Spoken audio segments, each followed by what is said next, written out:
let's start the podcast. Oke, Assalamualaikum warahmatullahi wabarakatuh. Hai Sobat Icon, perkenalkan nama aku Restunisa Hafiza, but you can call me Riris.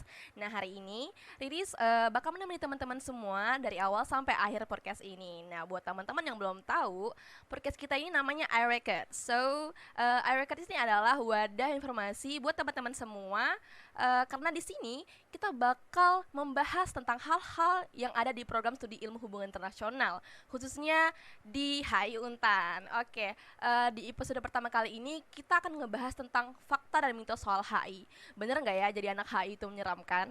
Nah, dan kali ini Riris nggak sendirian, Riris bersama narasumber keren kita, Kak Christine. Halo Kak Christine. Hai semuanya, hai Riri. Hai, apa kabar? Baik-baik, walaupun hujan tapi tetap semangat Ya, nih. harus semangat dong ya. Nah, Kak Christine ini mungkin boleh perkenalan secara pribadi dengan teman-teman secara singkat. Oke, so hai semuanya buat para pendengar I record. iRecords. Makasih banget udah ngundang Christine di sini buat panitia. By the way, saya Christine dari Prodi Hubungan Internasional di tahun 2015. Jadi kemarin diundang sama teman-teman Komahi juga dan senang banget buat di sini sharing-sharing tentang pengalaman gimana sih jadi anak HI. Oke, terima kasih Kak Christine. Nah, Kak Christine, ngomong-ngomong soal perspektif orang-orang luar tentang jadi anak HI itu menyeramkan. Kan banyak banget nih stereotip yang menyebar di kalangan luar karena HI ini kan baru juga kan di Pontianak dan cuman ada di Untan doang. Nah, menurut Kakak gimana sih tanggapan Kakak tentang stereotip orang yang mungkin salah dan enggak seperti faktanya gitu. Menurut Kakak bagaimana? Stereotipnya mungkin kita boleh lihat beberapa konteks kali ya. Kadang-kadang tuh ada yang mikir kalau anak HI itu ada beberapa stereotip, misalnya kayak oh anak HI itu pasti jago bahasa Inggris gitu, atau enggak anak HI itu uh, misalnya dalam tanda kutip cukup elit dan nggak mau berhubungan dengan orang lain gitu. Biasanya ada beberapa stereotip kayak gitu, dan mungkin juga ada kecenderungan di mana kayak orang-orang jadi membatasi diri gitu sama anak-anak HI. Menurut aku stereotip ini sebenarnya sama aja sih dengan kata kayak nggak kenal maka nggak sayang gitu ya. Betul, betul. Mungkin pada nggak kenal karena baru juga ya hubungan internasional, tapi well, we're very welcome, dan sebenarnya sih kita pengen banget untuk nge-bridging masyarakat juga kan pastinya. Iya, karena banyak banget orang yang mungkin masih asing ya dengan HI. Ya. Dan benar kata kakak tadi tuh banyak banget orang yang berpikir kalau anak HI itu elit dan lain sebagainya, nggak mau bersosialisasi. Padahal kan enggak juga ya. Iya, iya. Malah sebaliknya kita malah harus membangun banyak relasi dengan orang-orang luar. Nah, ngomong-ngomong soal fakta dan mitos nih Kak Christine, kan banyak banget nih kalau misalnya secara pribadi ya, kalau misalnya Riris pergi acara keluarga pasti ditanya dong kuliah apa di mana gitu kan. Oh, HI tante gitu. Terus kebanyakan tuh orang bilang gini, oh HI ntar kalau lulus jadi diplomat dong. Terus ada juga yang bilang enak ya HI nggak ketemu sama hitung-hitungan. Terus terus juga ada beberapa misalnya teman dari prodi lain, terus camaba-camaba yang baru masuk terus bingung mau milih prodi apa gitu kan. Mereka juga kadang tuh wondering dan bertanya-tanya kayak gini, Kak, kalau di HI itu sering banget ya keluar negeri. Terus kalau sering keluar negeri berarti kita kalau masuk HI harus jago bahasa Inggris dong. Susah dong ya Kak kalau mau masuk HI. Nah, menurut Kakak gimana sih tentang menyikapi fakta dan mitos yang menyebar di luar sana gitu loh. Mungkin Kakak bisa konfirmasi ke teman-teman semua mana yang fakta yang benar dan mana yang cuma mitos doang, biar teman-teman bisa menilai mana yang benar dan mana yang salah. Gimana menurut Kakak? Jadi kita main ini ya, mitos atau fakta gitu. Iya, tentu saja. Mungkin apa nih yang mitos atau fakta yang pertama? Soal ini, kalau lulus langsung jadi diplomat gitu. Kalau lulus langsung jadi diplomat. Ini sebenarnya nanti bakalan kita bahas lagi karena kita sudah dapat contekan sebelumnya. Iya, mungkin lebih ke apa ya? Pekerjaan gitu Ya. loh. Sebenarnya banyak yang mikir, oh pasti kalau jadi anak HI nanti lulusnya jadi diplomat. Well, itu salah satu dari opsi pekerjaan atau profesi yang bisa kita ambil. Cuman itu nggak cuma diplomat aja kok, karena HI itu aku sendiri ngelihatnya sebagai prodi yang sangat-sangat inklusif. Jadi kita bisa berkembang jadi apapun yang kita mau di HI. salah satunya jadi diplomat, tapi nggak menutup kemungkinan untuk jadi yang profesi yang lain. Oh, jadi kalau kita lulusan HI itu banyak banget ya pekerjaan yang bisa kita lakukan sebagai lulusan HI gitu. Terus nih Kak, soal nggak ketemu hitung-hitungan. Kebanyakan kan orang tuh gini, nggak mau kan kalau kuliah karena SMA tuh udah pusing fisika, kimia, biologi, ekonomi gitu kan. Udah pusing banget dan nggak mau ketemu hitung-hitungan. Dan mereka mikir kalau masuk HI itu nggak bakal ketemu hitung-hitungan. Gimana menurut Kakak? Sebenarnya kalau ngomongin hitung-hitungan pasti ada ya, kayak dalam kehidupan apalagi menjadi dewasa ini banyak sekali hitung-hitungan.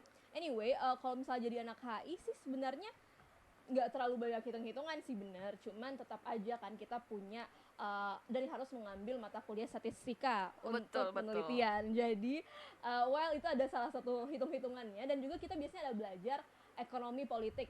Itu nggak semerta-merta kita harus menghitung, cuman kita harus tahu perkiraan uh, you know uh, trade off yang kita lakukan pada saat mengambil kebijakan hubungan internasional kayak gitu sih. Oke, jadi buat teman-teman yang masih berpikir bahwa masuk HI itu nggak ada hitung-hitungan, no, kita juga ada statistika dan ekonomi internasional ya. Nah, tapi sedikit aja sih sebenarnya. Iya, nggak ya, banyak sih teman-teman. Oke, terus ada juga nih Kak yang kayak bilang gini, kalau masuk HI itu kita bakal keliling dunia gitu, dan kayak apa harus jago bahasa Inggris gitu. Terus banyak orang-orang yang bilang susah masuk HI karena harus bisa bahasa Inggris kan, karena banyak teman-teman yang merasa nggak pede dalam berbicara dalam bahasa Inggris kayak gitu. Sebenarnya kan enggak kan Kak? Menurut Kakak bagaimana? Mitos atau fakta harus bisa bahasa Inggris dari awal gitu ya?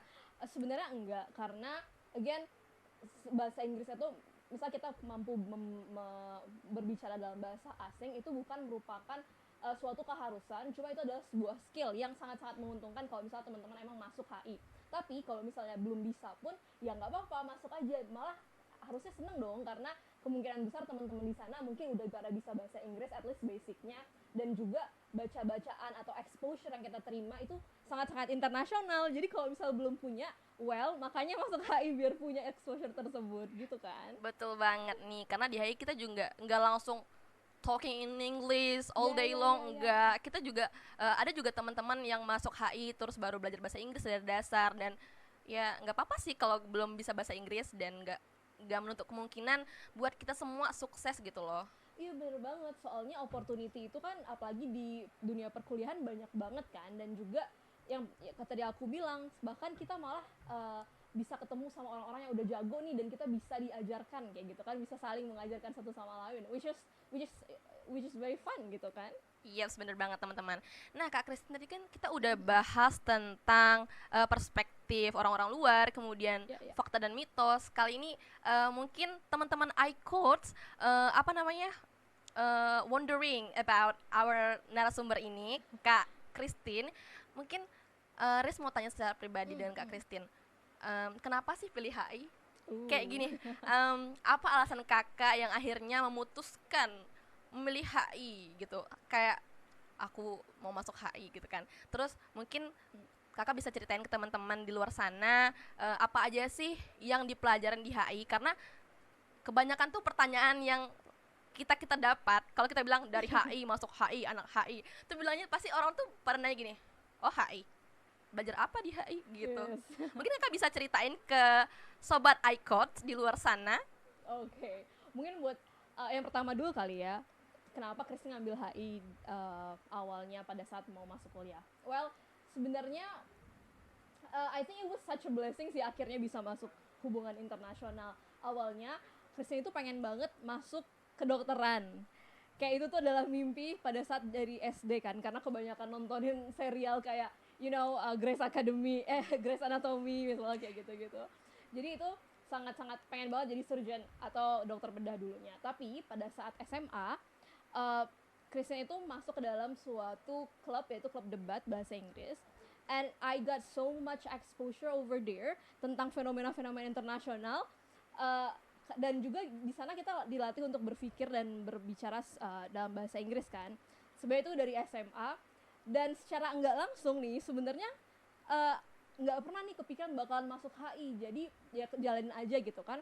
Terus pas looking back saat mau milih jurusan, kayak udah kedokteran itu udah nggak ada lagi gitu, karena memang ternyata Kristen cocoknya di hubungan internasional nih kayaknya, karena memang passionate dalam menyuarakan hak-hak orang lain gitu kan, dan juga membahas isu-isu internasional yang menurut Kristen sangat-sangat penting, apalagi zaman sekarang semuanya sangat-sangat terkoneksi dengan teknologi, and I think it's such a great opportunity. Makanya Kristen masukin salah satu opsi untuk untuk masuk kuliah, yaitu hubungan internasional. Oh, keren banget.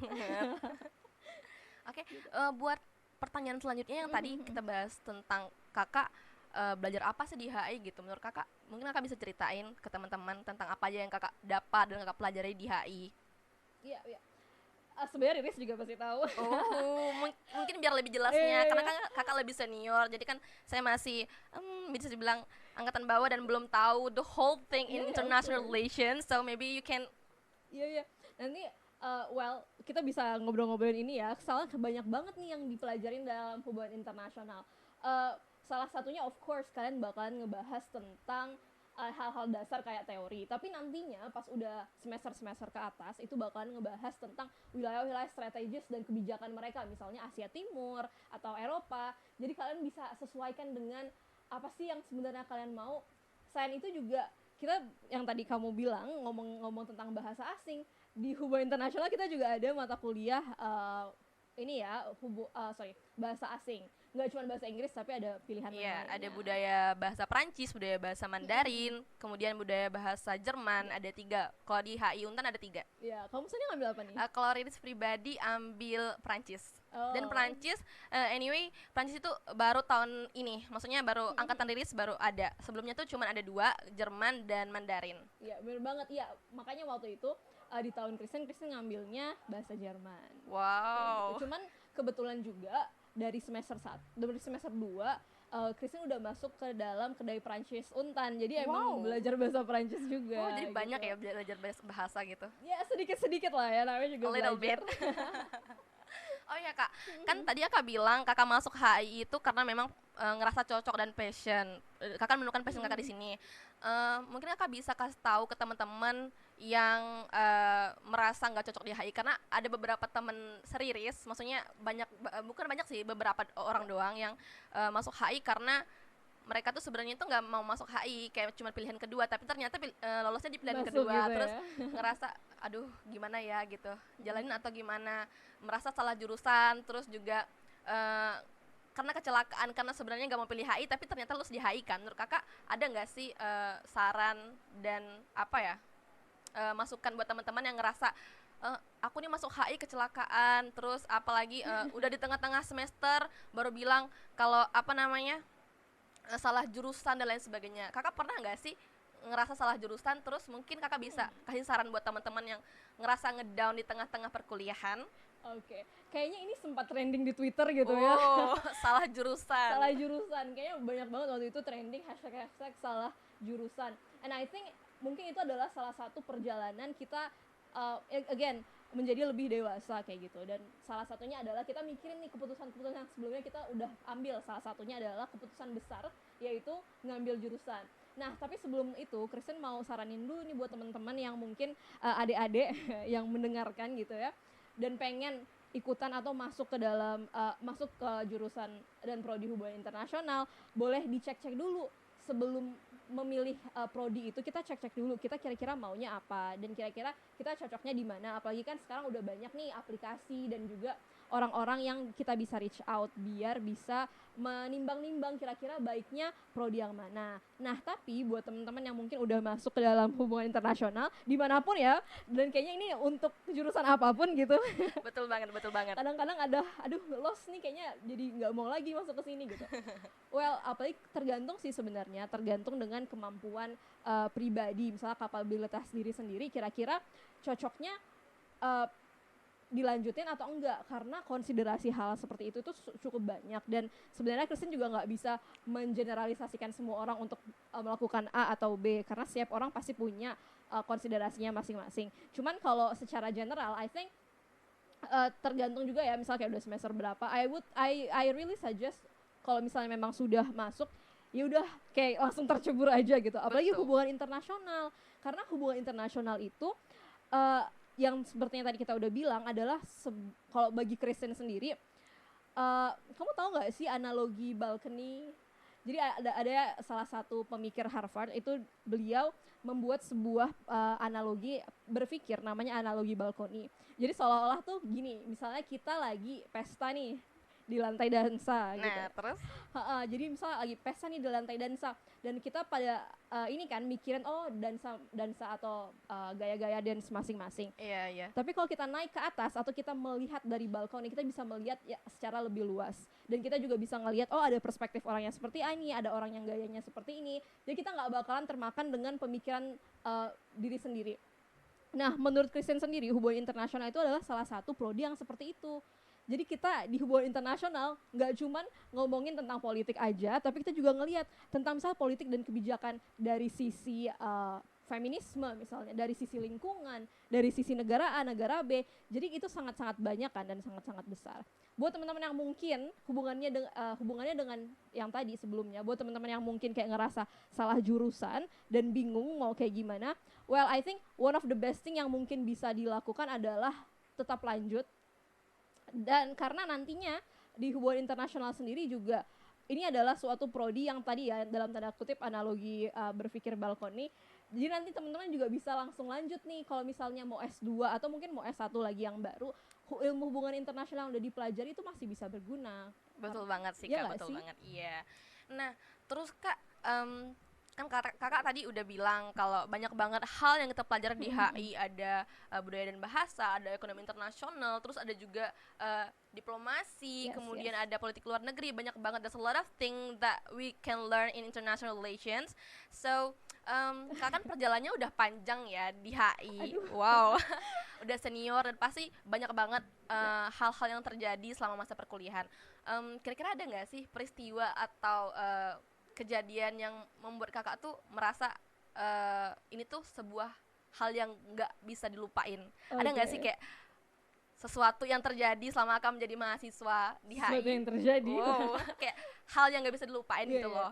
Sebenarnya banyak banget sih kalau ngomongin tentang masa-masa perkuliahan, baik itu yang berhubungan dengan prodi ataupun enggak. Dan salah satu kalau yang nggak bisa dilupakan, banyak banget sebenarnya. Iya, banyak banget kan. Karena mungkin boleh lah share beberapa. Pada tahun 2017 itu, nah ini sangat-sangat ini nih mungkin kayak nggak bisa didapatin kalau nggak ngambil mata kuliah. Betul banget. Di hubungan internasional. Waktu itu Kristen sempat ngambil salah satu mata kuliah international tourism. Mungkin pernah ngambil? Riris semester ini ngambil ngambil itu? Iya. Oke. Gimana sekarang? Ya begitu, menyenangkan. Menurut Riris pribadi menyenangkan karena kita belajar tentang pariwisata internasional yang mana Riris pribadi senang banget jalan-jalan kan. Kalau kita belajar tentang pariwisata tuh pasti belajar tentang hal-hal yang terkait jalan-jalan dan sebagainya. Ini tugas kali ini kita dapat tugas bikin video. Kayak kita mempresentasikan terus kayak mempromosikan pariwisata yang ada di sini gitu. Kalbar khususnya, dan I think that was really fun for me. Iya, sama. Aku juga kayak gitu. Kristen juga kayak gitu. Jadi pada semester berapa ya waktu itu ngambil mata kuliah international tourism, dan salah satu tugasnya adalah ngebuat paper. Biasalah ya anak HI kerjaannya buat paper.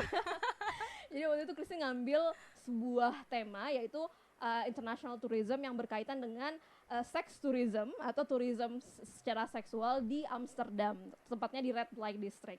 Kristen buat paper dan waktu itu dosennya membebaskan baik itu menggunakan bahasa Indonesia maupun bahasa Inggris. Jadi karena Kristen merasa kayak untuk bahan-bahan sendiri banyak yang bahasa Inggris dan Kristen juga merasa lebih comfortable dalam menggunakan bahasa Inggris. Jadi Kristen mau nulis paper pakai bahasa Inggris. Wow. Setelah itu dinilailah sama dosen tersebut dan bapaknya bilang ini tulisannya cukup bagus, gimana kalau kita ikutin ke salah satu international conference kayak gitu untuk didaftarkan. Well, jadi Kristen kayak iya nggak ya kayaknya aku masih anak bawang banget gitu kan. Terus akhirnya memberanikan diri lah untuk daftar menggunakan paper yang exactly the same that I submitted to my lecture. Dan akhirnya keterima, which is very shocking karena itu baru pertama kali. Jadi tugas yang akhirnya membawaku ke international conference waktu itu di Cambodia, di Zaman University Phnom Penh, Cambodia. Wow, dan keren banget. Iya, jadi dapat kesempatan untuk menjadi presenter mengenai paperku. Jadi ternyata paper yang tadinya dibuat untuk tugas doang bisa presentasikan di international field kayak gitu. Berarti itu without any revision ya? Kayak Oh, revisi pasti ada. Kirain tuh abis ngumpulin langsung daftarin lagi. Keren banget sih Kak Christine. Wow. Ini kayaknya dan semuanya pasti bisa banget ya kalau anak HI. Amin. Mohon bimbingan ya Kak. Ya, soalnya kan tugasnya pasti kayak gitu-gitu Ya, paper, kan. paper. Iya, bernapas keluar paper.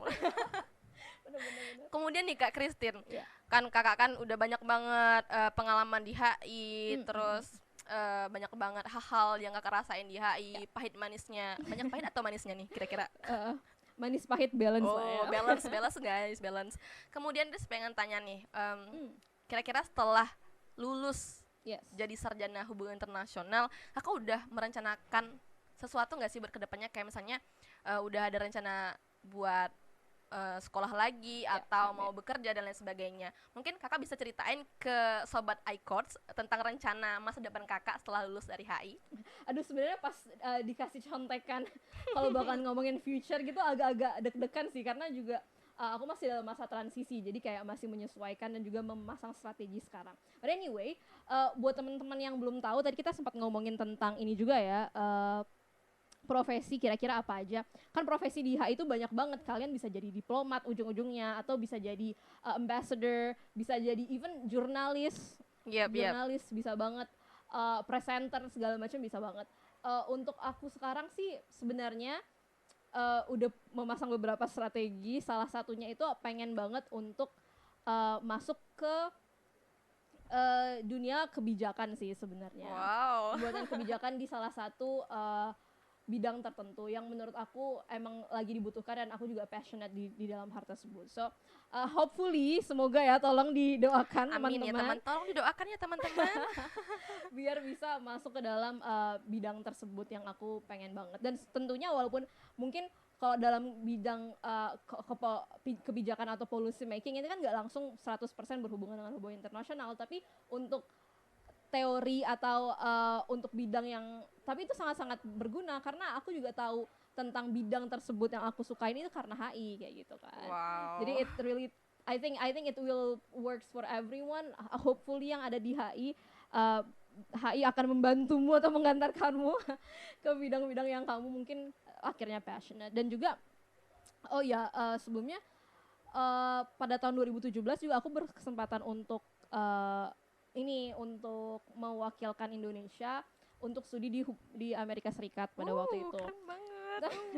Tapi yang aku mau highlight di sini bukan masalah kuliah di luar negerinya. Waktu itu aku kuliah di Amerika Serikat selama 6 bulan dan di sana aku juga belajar tentang hubungan internasional, and it really changed my mind. Ternyata hubungan internasional di Indonesia dan hubungan internasional di Amerika itu beda banget cara belajarnya, and I think it's something that we can learn later on kayak gitu biar balance. Wow, keren banget. Mungkin setelah ini kakak bisa kasih tips dan trik biar saya juga bisa exchange atau seperti kakak gitu ya. Mohon bimbingannya ya Kak Kristi. Boleh. Oke teman-teman, tadi kan kita udah ngomongin soal perspektif, fakta dan mitos. Tadi juga Kak Kristen juga udah cerita-cerita ke teman-teman semua tentang pengalaman pribadi beliau selama berkuliah di HI. Nah, sebelum rilis tutup, rilis mewakili Crew Our Records ingin makasih banyak sama kakak karena udah hadir dan mau meluangkan waktunya buat kita di sini sharing bersama teman-teman dan sobat iCourts. Terima kasih banyak Kak Christine, semoga sehat selalu dan semoga sukses. Semoga kita bisa bertemu lagi di episode selanjutnya. Dan buat teman-teman penonton setia iCourts, terima kasih banyak karena sudah menonton dari awal sampai akhir. Thank you for watching. I hope you guys like it. And Riris beserta Crew Our Records mengucapkan terima kasih dan kami pamit undur diri. See you in the next episode. Our Records, Voice Your Mind. Thank you. Bye.